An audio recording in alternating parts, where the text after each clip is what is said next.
Pemerintah Provinsi DKI Jakarta berencana menonaktifkan sedikitnya 92.000 nomor induk kependudukan warga Jakarta.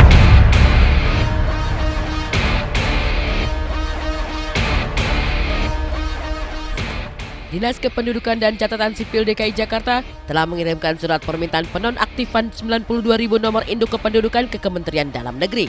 Penonaktifan ini pun telah dilakukan dan sejumlah warga DKI yang kini sudah pindah domisili, otomatis NIK-nya pun hangus. Tindakan ini dalam rangka untuk penertiban administrasi kependudukan agar jumlah kependudukan bisa didata secara pasti. Sosialisasi perkara penonaktifan NIK ini telah dilakukan sejak pertengahan 2023 silam. Sebelum menonaktifkan, Dukcapil telah berkoordinasi dengan RT RW demi mendapatkan data yang valid. Umumnya KTP yang dinonaktifkan kita juga udah ada pemberitahuan sebelumnya dari Dukcapil maupun kelurahan ya. Itu mereka yang tinggal di wilayah kita ketika 1 tahun harusnya dia menentukan dia itu mau berpenduduk di mana. Makanya dinonaktifkan seperti itu karena banyak juga masalah di wilayah kita nih, di wilayah RW 06 Johar Baru, itu warga yang dia KTP-nya di wilayah RW 06 ya, di RT RW 06 Johar Baru. Tapi dia tinggalnya di luar kota, misalnya di Bekasi, di Depok gitu kan. Nah, itu kami kembalikan lagi ke RT-nya. Ini gimana RT? Cuman kalau 1 tahun seperti ini kami arahkan untuk dia buat surat pindah. Gitu. Cuman umumnya masih banyak warga yang belum mau meninggalkan KTP DKI-nya. Iya, jadi data itu dari RT, RW, Dasawisma. Jadi banyak sumber-sumber data itu termasuk dari pemilik kontrakan yang pengontraknya sudah tidak berdomisili di situ tapi KTP dan KK-nya masih di situ. Dan untuk mengetahui nama seseorang ada di dalam daftar yang akan disesuaikan itu ada atau tidak, kan warga bisa membuka melalui website DKI jakarta.go.id. Di sana ada menu data warga. Nah, di situ bisa dilihat. Biasanya RT akan mendata warga yang sudah tidak berdomisili di wilayahnya mengajukan ke RT lalu dibawa ke Dukcapil. Dari sinilah penonaktifan NIK ini akan dilakukan. Kendati demikian, Dukcapil tidak serta-merta menonaktifkan NIK warga yang dianggap tidak berdomisili di tempat sesuai KTP saja. Ada syarat dan tata cara sebelum penonaktifan dilakukan. Kalau di Jakarta Timur, kami sudah mengajukan lebih kurang 8.617 data. Kemudian yang kedua akan kami lakukan, akan kami usulkan sebanyak 2.011 data itu orang-orang yang RT RW-nya sudah tidak ada. Kemudian bagi warga yang tidak ada di Jakarta, domisilinya di Jakarta, tapi orang tersebut bekerja atau kuliah di luar negeri, itu tidak langsung kami nonaktifkan ya, karena kan orangnya sementara, kan yang masuk kategori itu kan berdomisili. Perkara penonaktifan NIK jelas akan menjadi kendala baru bagi mereka yang tidak menyadari data mereka sudah tidak ada lagi di Dukcapil. Untuk mengetahuinya, warga DKI hanya perlu mengakses situs data warga Dukcapil Jakarta dan memasukkan NIK-nya. Jika telah dinonaktifkan, maka bisa mengajukan pengaktifan kembali ke loket Dukcapil di kelurahan. Terlepas dari 92.000 NIK warga DKI yang bakalan dinonaktifkan, di kawasan Ragunan, Jakarta Selatan, ada sebuah lapak kecil tempat orang-orang memperbaiki KTP, SIM, atau segala jenis kartu yang telah lusuh. Bersama Ibu Ade Kalsum, tim investigasi pun menghampiri wanita yang mendirikan lapak di tepi jalan tersebut. Nah, ini Ibu, peralatannya apa aja sih, Ibu? Peralatannya ada cutter, gunting, ini penggosok buat laminatingnya, kapur, lem,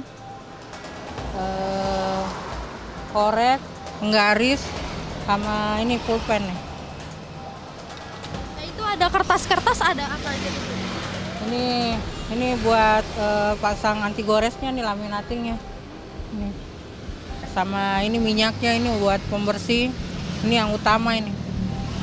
Itu berarti buat KTP yang udah jelek mungkin ya Bu ya? KTP, SIM, BPJS, pokoknya kartu-kartu lah. Tapi yang kebanyakan ya KTP ini nih, kayak ini. Untuk proses laminating, harganya bersahabat. 5.000 jika hanya satu sisi dan 10.000 jika dilaminating kedua sisi KTP. 5 tahun sudah Ibu Ade menjajal peruntungan di dunia servis KTP. Dari semua yang datang, ada juga permintaan aneh yang jika dituruti wanita tersebut sudah tentu akan berurusan dengan pihak berwajib. Dari meminta ganti alamat KTP hingga mengaktifkan kembali SIM kendaraan yang telah mati. Semua permintaan itu datang dengan bayaran yang menggiurkan.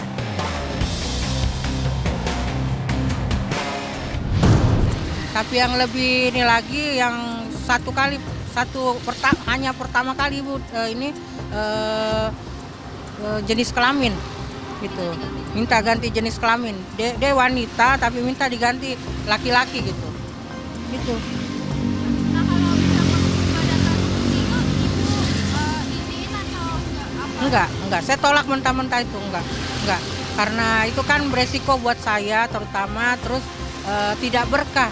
Uang hasil begitu tuh tidak berkah buat saya. Jadi terus hal yang kalau memang akhirnya kebongkar kan saya jadi masuk penjara gitu. Itu resikonya berat gitu. Jadi saya nggak mau. Walaupun itu bukan uang kecil ya, menggiurkan uangnya. Kadang berapalah dia ngasih saya 1 juta, 2 juta, tapi saya nggak mau. Justru aku udah pernah servis KTP ku sendiri di belakang Ragunan. Itu membantu banget loh sebenarnya, karena kan mereka itu mesti servis itu benar-benar detail dan dia tuh nggak ngilangin barcode-nya yang ada di belakangnya itu. Dia benar-benar bisa, malah kadang-kadang itu dikepas semua, terus dipasang lagi tetap masih bisa digunakan di tab. Kadang-kadang kan kita kalau mau bikin rekening di salah satu bank itu juga di tab itu bisa kan keluar. Itu bisa. Aku udah pernah ngalamin sendiri, sebenarnya itu bagus juga sih. Iya, nggak ada salahnya juga sih ya kalau misalnya memang membantu bisa memperbaiki, kenapa enggak? Ya penting kan itu masih maksudnya hanya memperbaiki aja, bukannya mengganti kan gitu. Sepintas, banyak yang mungkin mengira jasa servis KTP ini tidak terlalu dibutuhkan lantaran warga bisa langsung ke Dukcapil untuk mengganti KTP yang telah lusuh dengan KTP baru. Namun tak semua orang berpikiran demikian. Pemikiran tentang urusan KTP di lembaga pemerintahan yang kabarnya masih ribet tak ayal membuat warga lebih memilih datang ke Ibu Ade dibandingkan harus ke Dukcapil. Tak heran, keuntungan yang diraup Ibu Ade dalam sehari pun terkadang menyentuh angka jutaan. Di awal hari pertama buka 400.000 Ibu dapat waktu itu, 400.000 di hari pertama buka itu. Ya. Seterusnya di COVID tiap harinya hanya 6 jam, 5 jam saya buka dapat 1,1, 1,3 waktu di COVID karena orang ngurus KTP kan nggak boleh ketemu fisik kan di kelurahan. Nah, itu di atas 1 jutaan itu hanya sekian jam aja. Itu. Iya, alhamdulillah karena memang orang butuh jasa ini. Maaf, bukan hanya KTP, SIM, BPJS, NPWP. Wah, sangat membantu masyarakat. Saya lihat sih kemarin memang banyak sih yang antusias ke sini. Jadi sangat membantu, senang sekali gitu.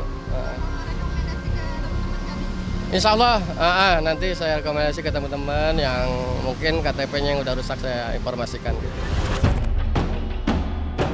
Bisma The Rocket Rockers dalam sekejap viral di jagat maya setelah curhatan sang istri tentang dirinya yang tak memperhatikan sang anak. Ngemis minta sang suami untuk bertemu anak.